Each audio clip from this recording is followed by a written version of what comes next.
आदरणीय दर्शकवृन्द नमस्कार। समाजमा रहेको विकृति, विसङ्गतिमा सूक्ष्म चिरफार, भ्रष्टाचार विरुद्ध चोटिलो प्रहार र व्याप्त रहेको कुशासनलाई चिर्दै सुशासन स्थापनाको निम्ति हाम्रो अभियान जारी छ। समाजमा व्याप्त विकृत पक्षको फरक फरक कोणबाट सूक्ष्म विश्लेषण गर्दै आवश्यक पहलकदमीको निम्ति सम्बन्धित निकायलाई खबरदारी गर्छौं हामी मिशन न्यूजमा। सुरु गरौं आजको श्रृङ्खलाको मुख्य विषयबाट। दुखीको सहारा बन्न खोज्छन् गैर सरकारी संस्था, जनसेवा भन्दा कमाउ धन्दा मात्र अहिलेको अवस्था।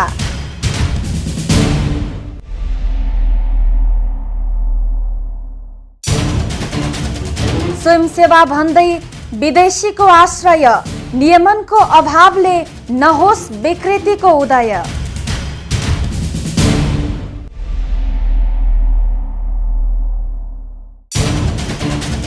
एनजीओलाई वैदेशिक सहयोग भूकम्पको बहाना, प्रचार भन्दा परिणाममुखी काम जन जनको चाहना।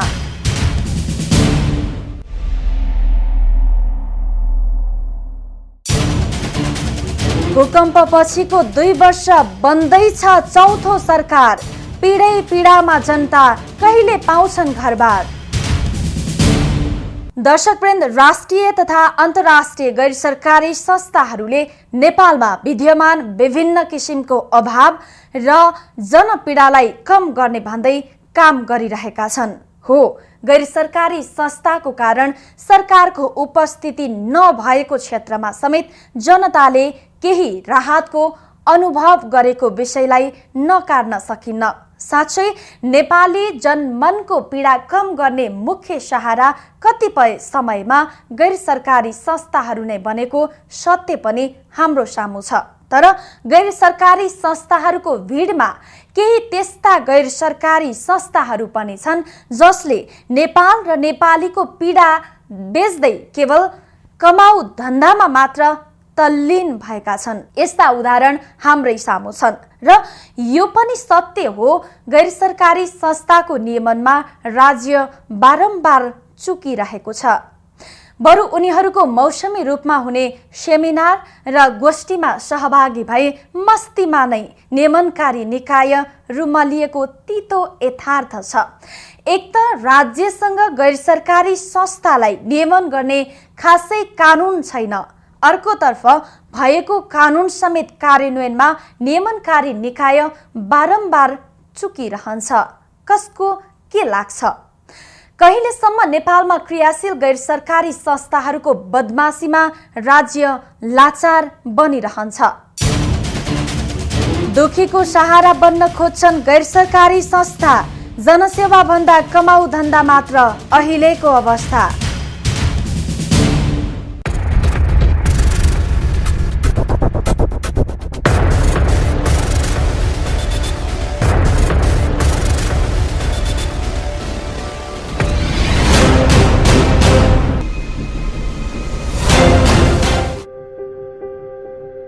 गैर सरकारी संस्थाको मुख्य भूमिका अर्थात् काम भनेको गैर नाफामूलक तवरबाट सामाजिक सेवा नै हो। एनजीओ आईएनजीओको खास काम भनेको विभिन्न क्षेत्रबाट संकलन गरिएको फण्ड सेवामूलक क्षेत्रमा खर्चिनका लागि स्थानीयहरूसँगको समन्वयमा प्रभावकारी कार्यान्वयन गर्नु हो, जसलाई सामाजिक सेवा भनिन्छ। सरकारी तथा गैर सरकारी संस्थाहरू यिनै विभिन्न उद्देश्यहरू कागजमा उल्लेख गरेर खुलेका हुन्छन्।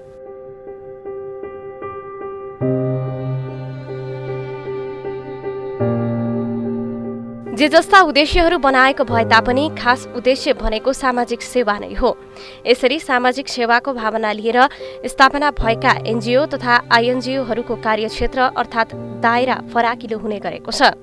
त्यसैले यिनीहरू एउटा गाउँ वा देशमा मात्रै सीमित रहँदैनन्। त्यसरी सेवाभावको सन्देशलाई आत्मसात गर्दै कुनै अर्को भूगोलमा गएर पुराका पुरा समर्पणको भावले काम गर्ने एनजीओ तथा आईएनजीओको संख्या भने अत्यन्त कम रहेको छ। किनभने अधिकांश आईएनजीओहरूले यसलाई सेवा भन्दा पनि नाफा हुने बोटको रूपमा ग्रहण गरेका छन्। अझ कतिपयले एनजिओ तथा आइएनजिओको कार्यशैली र प्राथमिकता चित्त बुझाएका छैनन्। यी सबै पाटोहरू एकातिर हुँदाहुँदै अर्कोतर्फ एनजिओ आइएनजिओहरूले जे जति कर्मचारी लिएर कार्यस्थल पुगेका हुन्छन् ती सबै कर्मचारीहरू निश्चित कार्य अवधिपछि आफ्नै देश फर्कनुपर्ने हुन्छ। यद्यपि अधिकांश एनजिओ आइएनजिओहरूले आफ्नो सदस्यलाई त्यसरी घर फर्काएका छैनन्। भनाइको अर्थ के हो भने सेवाको नाम बजाएर कुनै देश वा स्थान विशेषमा गएका मानिसहरू तोकिएको समय अवधिमै स्वदेश फर्किएका छैनन्। अझ एसियाली देशहरूको खुकिलो नीतिका कारण यस्ता गतिविधिहरू उल्लेख्य रूपमा भएको पाउन सकिन्छ। कतै सरकार र दललाई असफल देखाउन एनजिओहरू सक्रिय भएको आरोप लागिरहेको छ भने कतै भूकम्प पीडितको नाम बेचेर मालामाल हुने एनजिओहरूको टीका टिप्पणी। यससँगै एनजिओहरू जागिर खाने र खुवाउने अखडा मात्र भएको भन्नेहरू पनि धेरै छन्। कहिले सरकारलाई प्रतिवेदन बुझाउन कन्जुस गर्छन् त कहिले फर्जी खर्च विवरण पेश गरेर।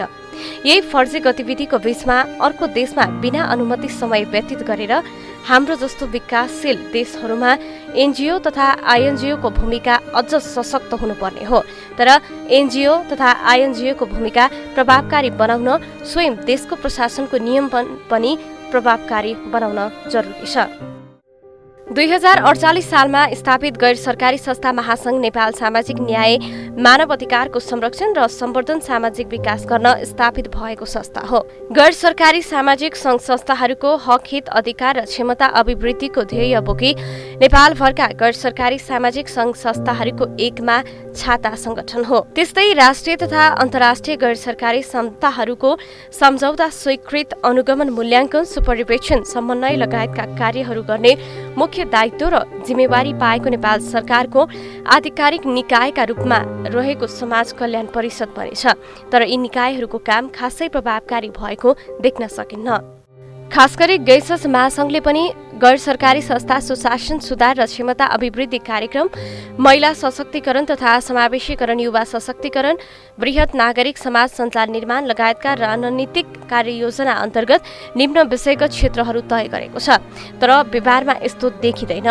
खास गरी देशको शान्ति सुरक्षा र अखण्डतामा पनि एनजिओ आइएनजिओको भूमिका सकारात्मक भन्दा पनि नकारात्मक देखिने गर्दछ।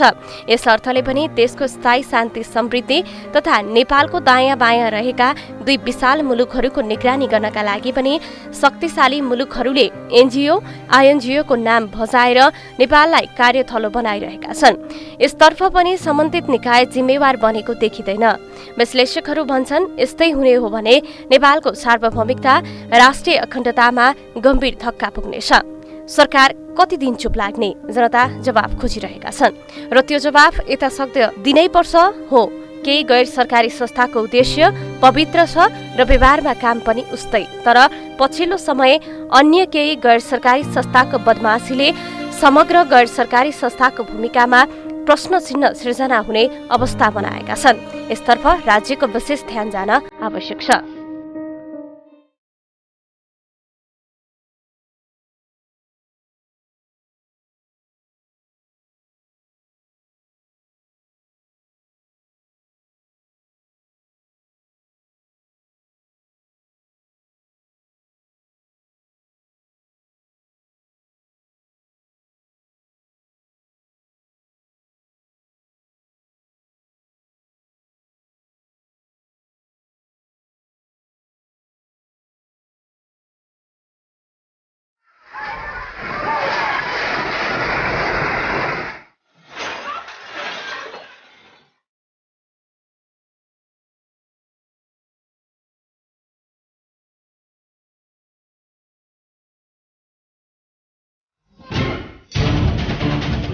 दुखीको सहारा बन्न खोज्छन् गैर सरकारी संस्था। जनसेवा भन्दा कमाउ धन्दा मात्र अहिलेको अवस्था। केही व्यक्तिको पहलमा भूकम्प प्रभावित विभिन्न क्षेत्रमा एकीकृत नमुना बस्ती निर्माण भइसक्यो।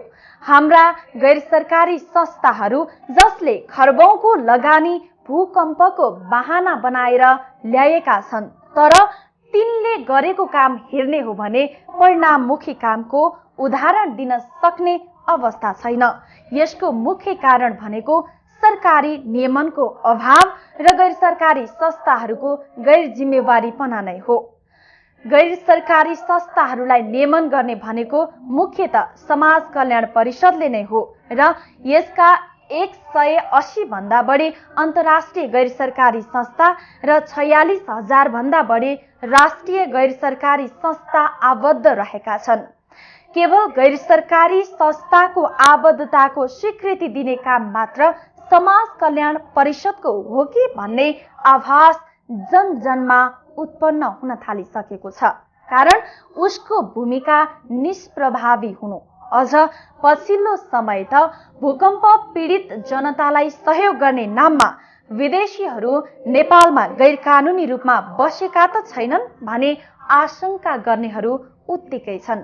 समाज रूपान्तरणको मुख्य सहयोगी बन्ने आशा गरिएको गैर सरकारी संस्थाहरूको गतिविधिमा निगरानी गर्ने कसले?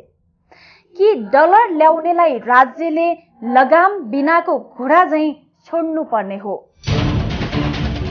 स्वयंसेवा भन्दै विदेशीको आश्रय, नियमनको अभावले नहोस् विकृतिको उदय।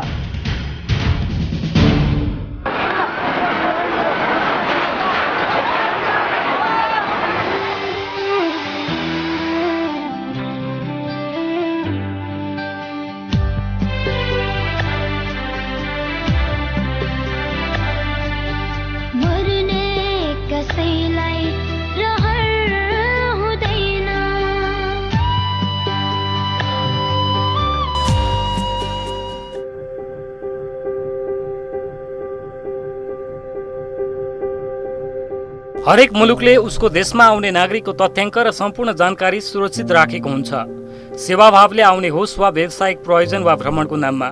नेपालमा पनि त्यस्ता अन्तर्राष्ट्रिय गैर सरकारी संस्था तथा गैर सरकारी संस्थाको नियमन, जाँचबुझ, तथ्याङ्क राख्ने तथा अनुगमन गर्ने जिम्मेवारी पाएको सरकारी निकाय नै छ।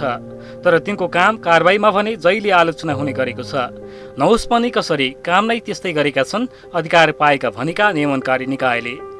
समाजको विभिन्न क्षेत्रमा सहयोग पुर्याई समाजको सर्वाङ्गीण विकास गर्ने उद्देश्यले स्थापित भई सामाजिक सेवा प्रदान गर्दै आइरहेको राष्ट्रिय एवं अन्तर्राष्ट्रिय गैर सरकारी संस्थाहरूको सम्झौता स्वीकृति, अनुगमन, मूल्याङ्कन, सुपरिवेशन तथा समन्वय लगायतका कार्यहरू गर्ने मुख्य दायित्व र जिम्मेवारी भएको नेपाल सरकारको आधिकारिक निकाय भन्नेको समाज कल्याण परिषदले अपेक्षा अनुरूप काम गरेको पाइँदैन। 180 भन्दा बढी अन्तर्राष्ट्रिय गैर सरकारी संस्था र 46,000 भन्दा बढी राष्ट्रिय गैर सरकारी संस्थाका क्रियाकलापलाई व्यवस्थित गराउनु परिषदको मुख्य काम हो। तर भूकम्प पीडितहरू छानो मागिरहँदा राष्ट्रिय तथा अन्तर्राष्ट्रिय गैर सरकारी संस्थाका प्रतिनिधिले आँप तथा लिचीका बिरुवा बाँड्नमा व्यस्त छन्। आजभन्दा 38 वर्ष अगाडि स्थापित परिषदको इतिहास छोटो भन्न मिल्दैन।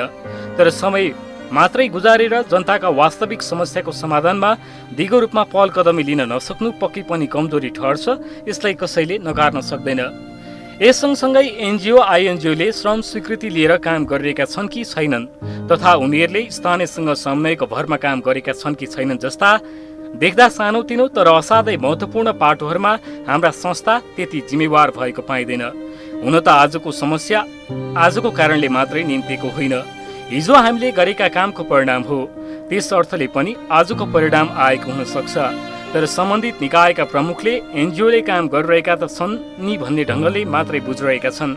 यो 46,000 भन्दा बढी छ, प्लस 46,000 प्लस छ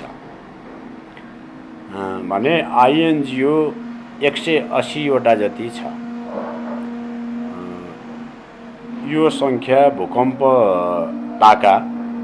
आएपछि एकचोटि भत्तै बढेको थियो। त्यो बेलामा 250 आइएनजिओहरू नेपालमा पुगेका थिए र हाल भूकम्पपछि कसैले आफ्नो त्यो रेस्क्यु फेज अथवा इमिडिएट रिलिफ भनेर जो आएका थिए उनीहरू त्यो रिलिफ प्रोग्राम सकेर फिर्ता भइसके। त्यस कारणले अहिले हामीसँग एग्रिमेन्ट गरेर काम गर्नेहरूको सङ्ख्या 150 को हाराहारीमा छ। जिम्मेवार निकाय भएको कारणले पनि उसले सरकारसँगको समन्वयमा काम गर्नुपर्छ। यद्यपि सरकारले गर्न नसकेको काम एनजिओ आइएनजिओले गरिरहेका छन् भन्ने आधारमा मात्रै विश्वस्त भएर बस्न मिल्ने अवस्था छैन। तर परिषद त्यस्तै जवाफमा टारिरहेको छ। ताका आइएनजिओहरूले प्राय यो रेस्क्युलाई नै बढी ध्यान दिए र त्यसपछि रिकभरी भनेर अहिले रिकभरी फेजमा छन् उनीहरू र उनीहरूले आफ्नो बजेट अनुसार बजेटको सीमामा रहेर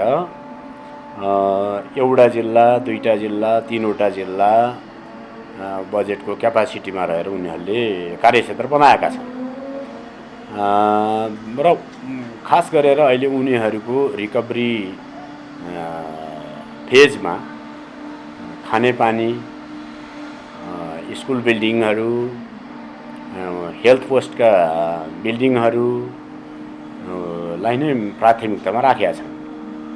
सँगसँगै कुनै कुनै आइएनजिओहरूले त्यो पब्लिकहरूको घर बनाइदिने काममा पनि संलग्न छन् र घर मात्रै बनाएर हुँदैन, कसैको भूकम्पको ताका यो गाईबस्तुहरू पनि क्षति भएको कारणले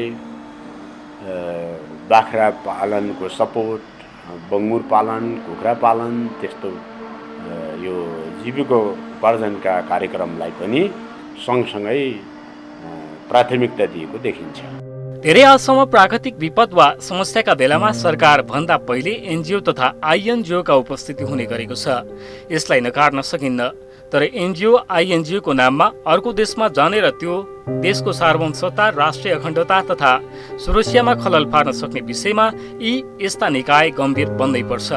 तर यहाँ जवाफ दिनुपर्नेहरू प्रश्न गर्छन्, हामी अरूको देशमा त्यस्तै आवरणमा गयौँ भने कसले के गर्ने?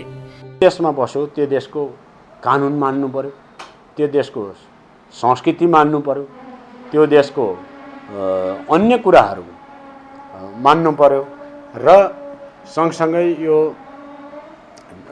रेगुलेटरी बडिजको पनि निर्देशन पालना गर्नु पर्यो। आफ्नो तरिकाले, आफ्नो खुसीले त्यो काम गर्न भएन। यसो हुँदा कानुनको परिपालना गरेको पनि देखिन्छ र उहाँहरूले गर्ने काम कारबाहीहरू कानुन सम्मत हुन्छन्, त्यसले सफलता प्राप्त गर्छन् र उहाँहरू आलोचित हुनुहुन्न, प्रशंसनीय हुनुहुन्छ। त्यसको लागि पनि अब योभन्दा अगाडि स्थानीय स्तरमा सरकार थिएन, उहाँहरूलाई सल्लाह दिने, सुझाव दिने, गाइड गर्ने अवस्था थिएन अथवा कमी भयो। त्यसको जिल्ला विकासले मात्रै त्यसले पनि त्यो खालको निगरानी राख्न सकेन अथवा सेवा दिन सकेन। तर अब त कमी रहेन। अब को निर्वाचनपछि यो अवस्था चाहिँ नि भ्याकुमको अवस्था अब छैन र अब एनजिओले आइएनजिओले असाध्यै गहनका साथ नङमासु जस्तो भएर स्थानीय तहको सरकारसँग सहकार्य गरेर त्यहाँको आवश्यकताहरूलाई सहयोग पुर्याउनुपर्छ। भूकम्पको बेला होस् वा अन्य प्राकृतिक विपत्ति वा कुनै राष्ट्रले भोगिरहेको राजनीतिक, सामाजिक, सांस्कृतिक विचलन वा संक्रमण, त्यस्तो विपत्तिलाई अवसरको रूपमा ग्रहण गर्दै विभिन्न स्वार्थसहित एनजिओ आइएनजिओको आवरणमा कुनै अर्को मुलुकमा जानेहरू बिगबिगी भएसँगै हाम्रा नियमनकारी निकायले पनि त्यसै अनुसार आफ्ना प्रविधि चुस्त दुरुस्त राख्नुपर्छ। जाँचबुझ गर्ने, दक्ष जनशक्ति बढाउने तथा समयानुकूल प्रभावकारी नियम बनाउनका लागि सशक्त हुनुपर्छ।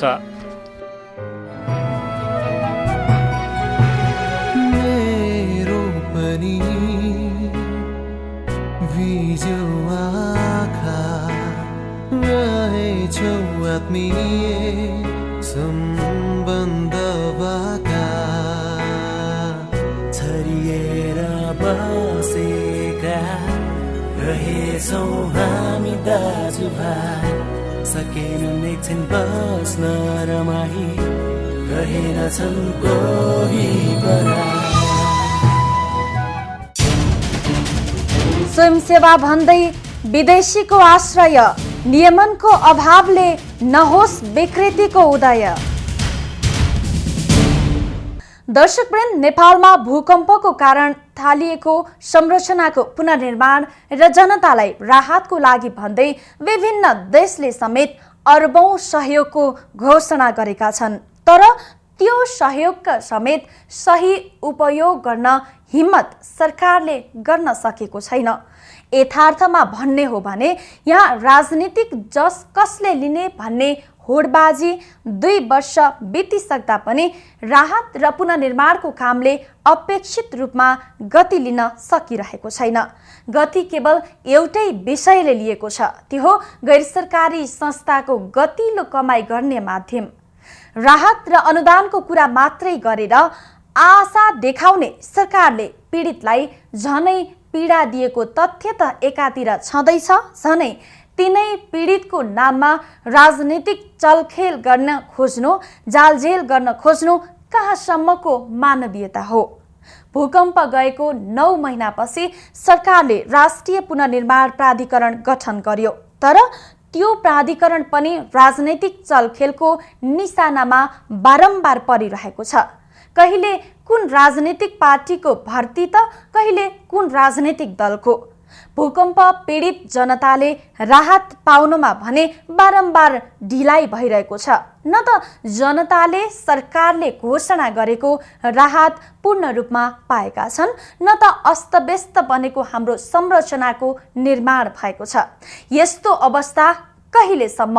थप प्रसङ्ग जोड्नेछौँ एकैछिनको विश्रामपछि।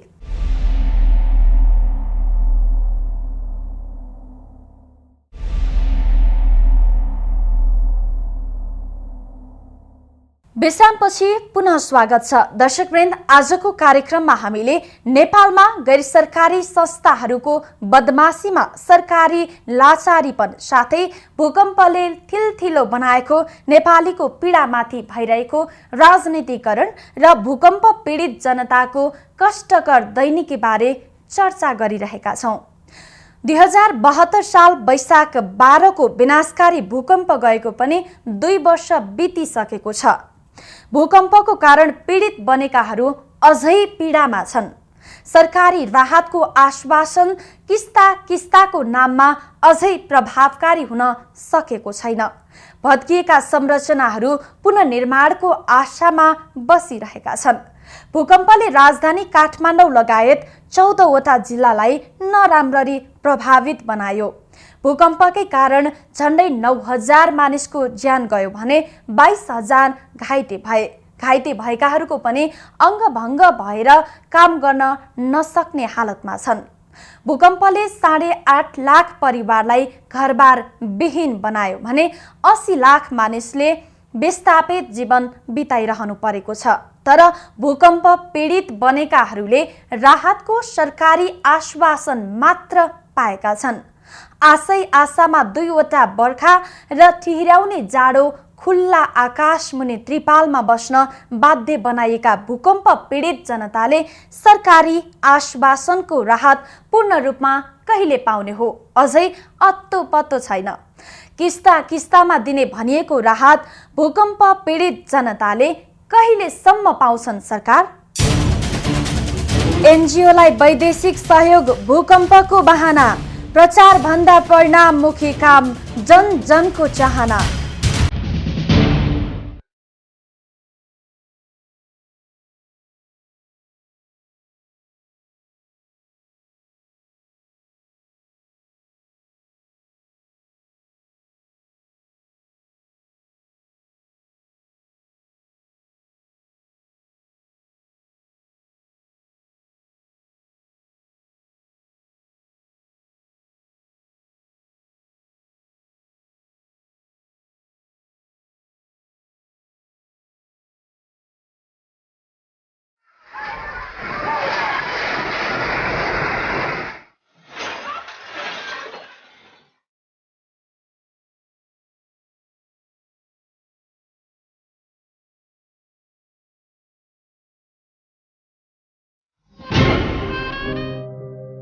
भूकम्प गएको 2 वर्ष बित्दा समेत सरकारले पुनर्निर्माणको कामलाई पूर्णता दिन सकेको छैन। चौतर्फी आलोचना, दबाव, टीका टिप्पणी आइरहँदा समेत सरकारले पुनर्निर्माणको काम प्रभावकारी बनाउन आवश्यक छलफल गर्न सकेको छैन। भूकम्प गएको 2 वर्ष बितिसक्दा समेत पीडितहरू कष्टपूर्ण जीवन बिताउन बाध्य भएका छन्। त्यसैले विनाशकारी भूकम्प गएको 2 वर्षसम्म पनि पीडितले अनुदान नपाएको र पुनर्निर्माणले गति लिन नसकेको भन्दै चौतर्फी गुनासो र आलोचना बढिरहेको छ। सरकारी अनुदानबाट अहिलेसम्म न निजी आवास बन्न सकेको छ, न क्षतिग्रस्त 700 भन्दा बढी ऐतिहासिक सम्पदाहरूको पुनर्निर्माण। राजनीतिक टकराव र नीतिगत झन्झटमा पुनर्निर्माण प्राधिकरण अल्झिँदा पुनर्निर्माणको कामले गति लिन नसकेको हो। हालसम्म भूकम्प प्रभावित 11 जिल्लामा 2 वर्षको अवधिमा 3.53% मात्रै घर बन्न सकेको छ। त्यस्तै कतिपय जिल्लाका प्रभावितले पहिलो किस्ता समेत पाउन सकेका छैनन्। जम्मा 2% मात्र किस्ता पाएका छन्। पुनर्निर्माणका लागि 4 खर्ब भन्दा बढीको वैदेशिक सहायता प्रतिबद्धता आए पनि प्रभावकारी काम हुन सकेको छैन। त्यस्तै उचित समन्वयको अभावमा दाताले घोषणा गरेको रकम समेत आउन सकेको छैन। भूकम्पले अति प्रभावित बनाएका 11 जिल्लामा जम्मा 3.53% घर बनेका छन्। यो कति कम हो तपाईँ सजिलै अनुमान गर्न सक्नुहुन्छ। अनुदान अन्तर्गत दोस्रो किस्ता पाउन योग्य घरधुरी संख्या 14,000 छ। तर सरकारी अनुदान नलिए आफै घर बनाउनेको संख्या 18,000 भन्दा बढी रहेको प्राधिकरणको वेबसाइटमा उल्लेख छ। यदि यही वेबसाइटलाई आधार मान्ने हो भने पनि समस्या धेरै छन्। उचित समन्वयको अभाव तथा प्रभावकारी नीति योजनाका अभावका कारण समस्या घट्ने भन्दा पनि बढ्दै गएको छ। तात्कालिक राहतका रूपमा वितरण गरिएको राहत नपाएका भूकम्प पीडित हुन् वा दीर्घकालीन रूपमा राहत नपाएकाहरू। भूकम्प पीडितको पीडामा खेल्ने अधिकार कसैलाई छैन, किनकि प्राकृतिक विपदको शिकार भएकाहरूको नाममा आएका राहत हिनामिना गर्ने, उनीहरूको नाममा आएका अनुदानमाथि खेल्नु महाअपराध हो। गर्छु, दिइन्छ, हुन्छ जस्ता आश्वासनपूर्ण शब्दहरू बाँडेर सत्ताको आडमा जनतालाई आशमा मात्र राख्ने काम कहिल्यै राम्रो होइन। भूकम्पपछि पनि 3वटा सरकार फेरिए तर कुनै सरकारले जनताको पीडामा मलम लगाउन सकेका छैनन्। आशाले मात्र कति दिन काम गर्छ। प्राकृतिक विपदले सर्वस्व गुमाएका पीडितका पीडामा कतिन्जेल खेल्छौ सरकार? जनतालाई काम चाहिएको छ, आशा होइन। जनतालाई राहत मात्र होइन, हाम्रा भत्किएका संरचनाहरू पुनर्निर्माण गर्नु छ। हाम्रो ऐतिहासिक धरोहरलाई फेरि पनि उही पुरानो रूपमा हामीले देख्नु छ। तर सरकारको यो बामे सराईको रवैयाले पुगेन। दाताले दिएको रकमको सही सदुपयोग गर्नका निम्ति समेत सरकारले जनतालाई राहत र संरचनाको पुनर्निर्माणमा तदरुपता दिनैपर्छ। जनजनको आशा र अपेक्षा पनि यही हो। नुवाकोटको चाहिँ एकदम अवस्था हेर्दाखेरि सबै मनोमानी ब्रह्मलुट चलाइरहन्। किन भन्दाखेरिमा कहिले पनि उनीहरूको पारदर्शिता भन्ने कुनै पनि कुरामा छैन। हरेक कुरामा उनीहरूसँग यसो हामीले चाहिँ कुरा अन्त डिस्कस गर्दाखेरि हामीले प्रशासन मिलेर दुनियाँ गरे भन्छ। प्रशासन र उनीहरूको मिलेमतमा जनतालाई मार पर्ने गरी सबै ब्रह्मलुटमा चाहिरहेको उनीहरूको गाडीका भाडाहरू कति हुन्, त्यहाँ भत्ता कति हो, तलब कति हो, सेवा सुविधा के हो कसैलाई थाहा छैन। जनतामा केही पनि थाहा छैन। जनतालाई चाहिँ आँखा छाड्नलाई 200-400 मिटर पाइप दिने, 2-4 हजारको पैसा दिने गर्ने, त्यहाँका गाउँका ठुला ठालु भन्ने वडा नागरिक मञ्चहरूलाई मिलाएर दुनियाँ पैसा खाइरहनु, उनीहरूको मिलेमतमा खाइरहनु। केही पनि छैन नुवाकोटमा चाहिँ। यो एकदम शून्य। उनीहरूले जति काम गरे अहिले 1 अर्ब भन्छ, 1 करोडको चाहिँ काम गर्यो भन्छ। 1 करोडको केही छैन। जनताले पायो भने त्यही 200 मिटर पाए त्यसलाई कति 2-5 हजार पर्ला, त्यति नै हो। भूकम्प गएको 2 वर्ष पूरा भइसकेको छ। अर्थात् भूकम्प पीडितले सरकारको राहत तथा अनुदान कुरेर बसेको पुरापुरी 2 वर्ष बितेको छ। राहत दिन्छु भन्दै हिँड्ने सरकार र गैर सरकारी संस्थाका प्रतिनिधिहरूले भूकम्प पीडितका छाना नै उडाइदिने गरी हेलिकप्टर उडाउँछ, तर राहत दिँदैन।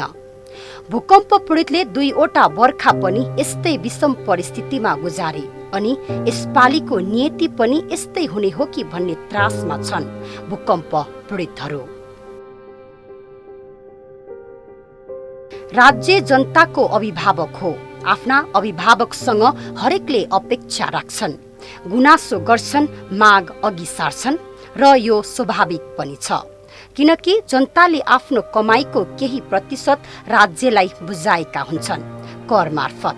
तर राज्यले जनताबाटै असुल उपर गरेको करको सही सदुपयोग भएन भनेर सुनेका जनताले आफू विपत्तिमा परेर गाँस बाँसको बिथानको गर्दा राहतमा अलमल गर्नु, बदमासी गर्नु, ढिलासुस्ती गर्नु, हिनामिना गरिएका समाचार सुन्दा आजित भइसकेका छन्। पारदर्शी कसरी हुन्छ? चिल्ला गाडी चढ्दैमा महँगो होटेलमा बस्दैमा 2-4 करोड भित्र आएर प्रोजेक्टको नाउँमा 2-4 मिटर पाइप दिँदैमा 2-4 बाल्टी डस्टबिन दिँदैमा पारदर्शी कसरी हुन्छ? देखाउने बेलामा ठुलो प्रोजेक्ट भन्ने विभिन्न डलरहरू भित्राउने 2-4 जना युवाहरूलाई चाहिँ ल र 2-4 हजारको जागिर दिने भत्ता भन्ने आफू चाहिँ आनन्दको महँगो होटेलमा बसेर कहिले पारदर्शिता हुन्छ? समाजसेवाको नाममा ब्रह्मलुट मचाइरहेका छन् यिनीहरूले। समय फेरिएको छ तर सन्दर्भ छैन। यति लामो समयपछि पनि जनता त्यही अनुदान बापतको रकम कुरिरहेका छन् त्रिपालभित्र बसेर। सरकारको यही ढिलासुस्तीपनको आवाज पाइसकेका र घर बनाउन सक्ने स्थिति भएका नागरिकले आफ्नो हिसाबले आवास निर्माण गरेका छन्, तर त्यसरी सक्ने वर्गमा पर्ने नेपालीको संख्या सानो छ। अनुदान पाइन्छ र घर बनाउला भनेर भूकम्प पीडित जनता बस्दा बस्दा अब चौथो प्रधानमन्त्री पनि मुलुकले पाउनेवाला छ। तर भूकम्प पीडित जनता सबैले दोस्रो किस्ताको रकम समेत पाउन सकेका छैनन् भने कतिपय वास्तविक पीडितको नामावलीमा नाम नआएका समस्या छन्। कतिले प्राप्त अनुदानको जग मात्रै हालेका छन्, कतिले छानो टाल्न अनुदान कुरिरहेका छन्, तर पुनर्निर्माण प्राधिकरण अध्ययन छलफल र बहसमा सीमित भएको छ। भूकम्प पीडितका वाङ्गै परेका घरले छानो पाउँदा धेरैवटा सरकार फेरिने निश्चित प्राय छ। यसपालि मनसुन छिट्टै सुरु भएको छ, त्यसैले बदलिँदो मनसुनलाई मध्यनजर गर्दै बर्खायामले यसपालि भूकम्प पीडितलाई नरुवाओस्। सरकारले यथाशक्य अनुदान दिने व्यवस्था मिलाओस्। गाविसको लागि भनेर कुनै एनजिओले 1 करोड खर्च पठाएको छ भने दैनिक त्यही एनजिओ चलाउने संस्थामा नै 2 लाख 3 लाख खर्च भएको देखिन्छ भने तपाईँको बढीमा बढी 1 करोड चाहिँ फलानु गाविसमा फलानु ओडामा चाहिँ खर्च गर्नुपर्छ भनेर जुन विदेशी दाताहरूले पठाएको करोडको खर्च चाहिँ तपाईँको अन्तिममा आएर त्यो एउटा ओडामा ती भूकम्प पीडितलाई करिब 2-4 लाखको प्लास्टिकका बाल्टिनहरू, प्लास्टिकका जगहरू हैन, यस्ता खालको चाहिँ हामीले एकदम पारदर्शी विहीन जुन यो कुरो चाहिँ मैले देखेको कुरा हो। सरकारको उपस्थिति नहुँदा पनि पुग्ने गैर सरकारी संस्थाहरू पनि विनाशकारी महाभूकम्प विभिन्न गैर सरकारी संघ संस्थाहरूका लागि ठगी खाने भाँडो बनेको छ। अझ पछिल्लो समय भूकम्पपछि सम्बन्धित एनजिओ आइएनजिओ खोल्ने होडबाजी नै चलेको छ। अझ भन्ने हो भने घर घरमा एनजिओ आइएनजिओ अझै खुल्ने क्रम जारी छ। सरकारी संयन्त्र कमजोर भएको यही मौका छोपी यस्ता संस्थाले भूकम्पपछि राहत, पुनर्वास र पुनर्निर्माणको नाममा कमाउ धन्दा नै चलाउँदैछन्। कारण वैदेशिक सहायता केही गरी आएमा पाएमा कमाई गर्ने गतिलो माध्यम बनाउनेहरू उत्तिकै छन्। भूकम्प गैर सरकारी संस्थाहरूले लक्षित क्षेत्रमा काम गर्दा पनि नीतिगत रूपमा नै 65% मात्र पीडितको पक्षमा खर्च गर्ने हुन्। प्रशासनिक खर्चको नाममा 8 देखि 10%, मोनिटरिङको नाममा 5%, ओभरहेड कस्टको नाममा 10% र प्रोजेक्ट कस्टको नाममा 10% माथि वा तल भनिन्छ। तर यो भन्दा बढी गरेको केही पाइँदैन। यसरी गैर सरकारी संस्थाले नीति नियममा रहेर नै यतिसम्म खर्च गर्न पाउँछन्। तर समाज सेवाको खोक्रो पगरीमा कमाई धन्दामा लाग्न खोज्नेहरूको बट्टाई बिल्ल मिलाउनेदेखि अन्य विभिन्न चालबाजी कसले जान्नु? उद्देश्यमा विशुद्ध सामाजिक सेवाको भाव भए पनि काममा भने केवल डलर पचाउने मेलोमा लागेका केही गैर सरकारी संस्थाहरूको कुकर्मले आज सामाजिक सेवाको पवित्र उद्देश्य राख्ने गैर सरकारी संस्थाहरू हतोत्साहित हुने अवस्था छ। यहाँ बाख्रो हरायो भन्दा पनि बाघ पल्कियो भन्ने डर हो। केही गैर सरकारी संघ संस्था मानव बेचबिखनमा समेत संलग्न भएको तथ्य बाहिर आए। यस्तो डरलाग्दो घटना बाहिर आउँदा समेत सरकार भने मौन रह्यो। गैर सरकारी संस्थाको विकृत हरकत रोक्नेतर्फ सरकारको ध्यान गएन। यो भन्दा विडम्बना अर्को के हुन सक्छ? त्यसैले विधानमा भएको उद्देश्य पवित्र भए जस्तै गैर सरकारी संस्थाहरूले सेवाको नाम ठगी कार्य नगरे गैर सरकारी संस्थाप्रति नागरिकमा आशा र भरोसा जन्मनेछ। अनि भूकम्प पीडित जनतालाई जति सक्दो छिटो राहत उपलब्ध गराउनेतर्फ राज्य क्रियाशील हुनैपर्छ।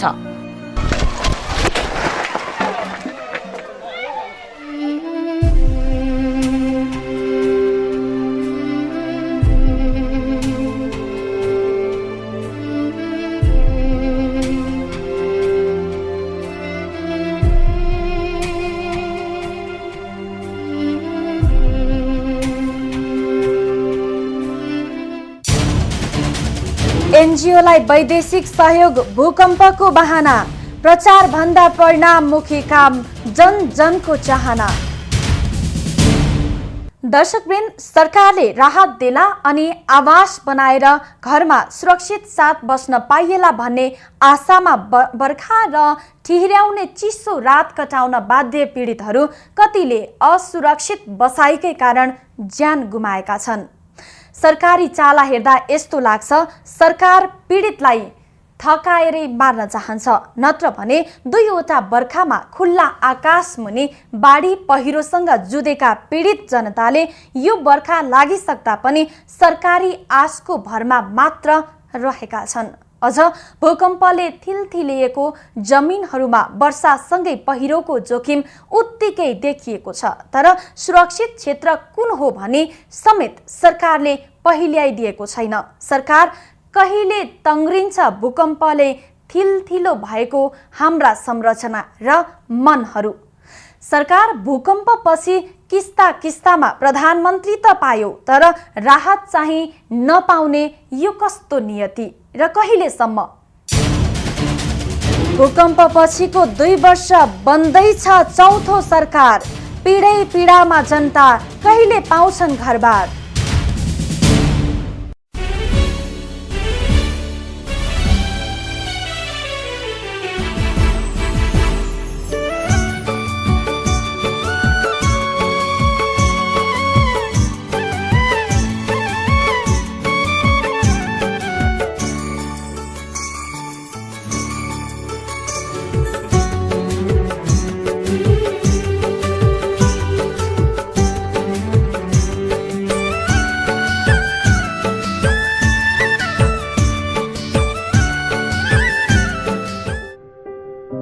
गैर सरकारी संस्था व्यक्ति मिलेर सामाजिक र आर्थिक हितका लागि गठन गर्ने गरिन्छ। यी संस्था निजी लाभ हासिल गरी सम्पत्ति आर्जन गर्ने भन्दा सार्वजनिक भलाइ र सामाजिक सेवा उपलब्ध गराउने हेतुले स्थापना भएका हुन्। यी संस्था वास्तवमा समाजमा स्वयं सेवालाई प्रोत्साहन दिन खडा भएका हुन्, तथापि यिनीहरूले अर्थतन्त्रलाई पुर्याउने योगदानको कदर भने बिरलै पाइन्छ। कुनै पनि मुलुकको सामाजिक आर्थिक विकासमा गैर सरकारी संस्थाको अर्थपूर्ण भूमिका रहने कुरा निर्विवाद छ, तर यो भूमिका सामाजिक संस्था कुन किसिमले गठन भई कसरी सञ्चालन भइरहेका छन् भन्ने कुरामा निर्भर गर्ने हुँदा यी संस्थाहरू आफैमा सचेत हुनु जरुरी छ। गैर सरकारी संस्था पनि विभिन्न प्रकारका छन्। नेपालमा गैर सरकारी संस्थामा सरकारवाला सार्वजनिक निकायका उच्च पदस्थ अधिकारीको संलग्नतालाई कानूनत गम्भीर रूपमा लिने गरिएको छैन। अत प्रत्यक्ष तथा अप्रत्यक्ष रूपमा अधिकारवाला पदाधिकारी आफ्नो परिवारका सदस्य, नजिकका नातेदार र मित्रहरूको माध्यमबाट गैर संस्थामा कुनै न कुनै रूपमा आबद्ध रहने गर्दछन्। समाज कल्याण परिषदकै अधिकारी तथा अन्य कर्मचारीको पनि गैर संस्थामा संलग्नता रहने गरेको देखिन्छ। यस प्रकार नियमन गर्ने संस्थाकै पदाधिकारीको सामाजिक संघ संस्थामा सक्रिय संलग्नतालाई उचित भन्न सकिँदैन। स्वयंसेवी संस्थाहरू वा सार्वजनिक सेवा प्रवाहका लागि करार गरिएका संस्था वा भनौं जनताका संस्था तथा सरकारी प्रयासमा स्थापित गैर सरकारी संस्थाहरू यी सबैको आफ्ना अधिकारमा सीमित रहेर काम गरिरहेका छैनन्। यदि साँच्चै समाजको सर्वोपरि विकास चाहने हो भने यी संस्थाहरूले आफ्ना अधिकारको दायरामा रहेर काम गर्नुपर्छ। यो सँगै सरकारवाला निकायले पनि ती संस्थाहरूको अनुमति पत्र तथा समयावधि र कार्यविधि बारे पनि समय समयमा जानकारी निगरानी राख्नुपर्छ। तब मात्रै काम गर्ने नाममा अन्य देशमा भित्रिनेहरूमाथि खबरदारी हुन्छ र तिनीहरूलाई सचेत हुने अवसर पनि। विदेशी सामाजिक संघ संस्थाबाट स्वदेशको सामाजिक संघ संस्थालाई प्राप्त हुने कुनै पनि प्रकारको सहयोगलाई दुरुपयोग हुनबाट बचाई राष्ट्र हितमा पारदर्शी ढंगबाट उपयोग गराउन केही उपाय अपनाउनै पर्ने देखिन्छ। समाज कल्याण परिषदको कोष पारदर्शी हुनुपर्ने, स्थानीय विकास मन्त्रालयले प्रभावकारी भूमिका खेल्नुपर्ने, समुदायको आवश्यकता अनुसार दात्री निकायले लगानी गर्नुपर्ने, राजनीतिक हस्तक्षेप हुने नहुने प्रभावकारी योजना हुनुपर्ने, समाज कल्याण परिषदको प्रशासन प्रभावकारी र दरिलो हुनुपर्ने, दरिलो कानून निर्माण हुनुपर्ने र कार्यान्वयन हुनुपर्ने, आर्थिक नीति स्पष्ट हुनुपर्ने जरुरी देखिन्छ। भूकम्प गएको 2 वर्ष बितिसक्दा समेत पीडितहरू कष्टपूर्ण जीवन बिताउन बाध्य छन्। त्यसैले विनाशकारी भूकम्प गएको 2 वर्षसम्म पनि पीडितले अनुदान नपाएको र पुनर्निर्माणले गति लिन नसकेको भन्दै चौतर्फी गुनासो र आलोचना बढिरहेको छ। सरकारी अनुदानबाट अहिलेसम्म न निजी आवास बन्न सकेको छ, न क्षतिग्रस्त 700 भन्दा बढी ऐतिहासिक सम्पदाहरूको पुनर्निर्माण। राजनीतिक टकराव र नीतिगत झन्झटमा पुनर्निर्माण प्राधिकरण अल्झिँदा पुनर्निर्माणको कामले गति लिन नसकेको हो।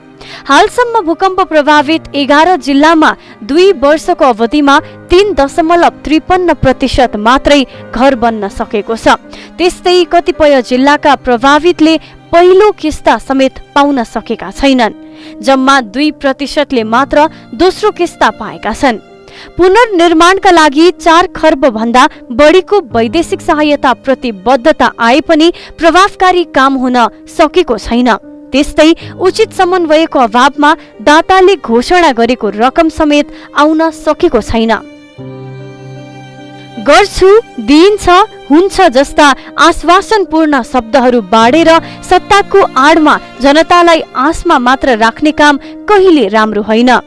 भूकम्पपछि पनि 3 वटा सरकार फेरिए, तर कुनै सरकारले जनताको पीडामा मलम लगाउन सकेको छैन। आशाले मात्र कति दिन काम गर्छ। प्राकृतिक विपतले सर्वस्व गुमाएका पीडितको पीडामा कतिन्जेल खेल्छौ सरकार। जनतालाई काम चाहिएको छ, आशा होइन। जनतालाई राहत मात्र होइन, हाम्रा भत्किएका संरचनाहरू पुनर्निर्माण गर्नु छ। हाम्रो ऐतिहासिक धरोहरलाई फेरि पनि उही पुरानो रूपमा हामीले देख्नु छ। तर सरकारको यो बामे सराईको रवैयाले पुगेन। दाताले दिएको रकमको सही सदुपयोग गर्नको निम्ति समेत सरकारले जनतालाई राहत र संरचनाको पुनर्निर्माणमा तदारुकता दिनै पर्छ। जन जनको आशा र अपेक्षा पनि यही हो।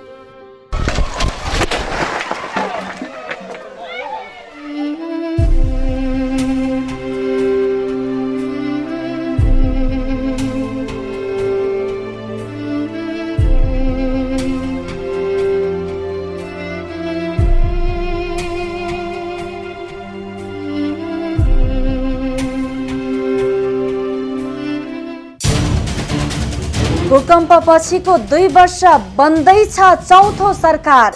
पीडै पीडामा जनता कहिले पाउँछन् घरबार। राहत राहत भन्दै खोक्रा भाषणबाजीमा मात्र सीमित भइरहँदा जोखिमयुक्त बस्तीमा नागरिकहरूलाई नबस्न सुसूचित गर्ने लगायतको कार्यक्रमतर्फ खोइ सरकारको ध्यान गएको अनि अग्रसरता धेरै भए पीडित जनतालाई राहतको आश्वासनको भाषणबाजी अब व्यवहार त कायम होस्। भूकम्प गएको 2 वर्षपछि पनि जनतालाई आश्वासन दिएर राहत दिन नसक्नु सरकारी लाचारी नै हो। अझ भूकम्प पीडित जनताको नाममा देखिएको गैर सरकारी संस्थाको बदमाशीमा पनि राज्य लाचार बन्नुहुन्न। सीमित गैर सरकारी संस्थाको बदमाशीले गर्दा समग्रको बदनामी भइरहेको छ। यो अवस्था तत्काल अन्त्य हुनुपर्छ। कुनै पनि गैर सरकारी संस्था कमाउ धन्दाको लागि होइन, सामाजिक सेवाको लागि सञ्चालन गरिएको हो। तर यहाँ कमाउने गतिलो माध्यम बनाउन खोजिएको छ यसलाई। त्यसैले यसतर्फ राज्यले प्रभावकारी कदम चाल्नै पर्छ र भूकम्प पीडित जनतालाई सरकारले दिएको आश्वासन पनि यथाशीघ्र पूरा गर्नेतर्फ राज्य क्रियाशील बन्नै पर्छ। हाम्रो आग्रह यति। मिसन न्युजमा विषय उठान गरिसकेपछि त्यसको निराकरण नभएसम्म हामी निरन्तर निगरानी गरिरहनेछौँ। सीमित व्यक्तिले सिङ्गो राष्ट्रलाई नै विकृत बनाउन सक्नेतर्फ तपाईँ हामी बेलैमा सचेत हुन जरुरी छ। यस्ता विकृति रोक्नका लागि तपाईँको पनि सक्रिय सहभागिता आवश्यक छ। तपाईँको सूचना हाम्रो कार्यक्रमको स्रोत बन्न सक्छ। त्यसैले विकृति, विसङ्गति र भ्रष्टाचार सम्बन्धी तपाईसँग कुनै पनि सूचना छन् भने हाम्रो टेलिफोन नम्बर 0150108006 तथा मोबाइल नम्बर 9801 60 मा सम्पर्क गर्न सक्नुहुन्छ। हवस् त, मिसन न्युज आजलाई यति नै। भोलि नयाँ विषयका साथ उपस्थित हुनेछौँ। नमस्कार।